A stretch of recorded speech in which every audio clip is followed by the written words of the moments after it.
আজকে আমি সম্পূর্ণ নিরামিষ সাবুর খিচুড়ি বানাবো।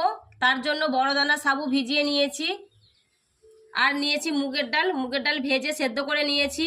এখন মশলা কষিয়ে নেব। ফোড়ন ভালো করে ভেজে নিয়েছি, টমেটো কুচি দিয়ে দেব। টমেটো খুব ভালো করে কষিয়ে নিয়েছি, টমেটো নরম হয়ে গেছে। দিয়ে দেব জিরে বাটা, আদা বাটা, লঙ্কা গুঁড়ো, হলুদ গুঁড়ো, পরিমাণ মতো নুন দিয়ে দেব। একসঙ্গে মশলা কষিয়ে নেব। মশলা খুব ভালো করে কষিয়ে নিয়েছি, সেদ্ধ করে রাখা ডাল দিয়ে দেব। ভিজিয়ে রেখেছিলাম সাবু একই সঙ্গে দিয়ে দেব। মশলার সঙ্গে সাবুদানা মুগ ডাল কষিয়ে তুলে দিয়েছি। 15 থেকে 20 মিনিট খুব ভালো করে সেদ্ধ করে নেব। হয়ে আসার আগে বারবার এরকমভাবে নেড়ে যেতে হবে যাতে কড়ার নিচে না লেগে যায়।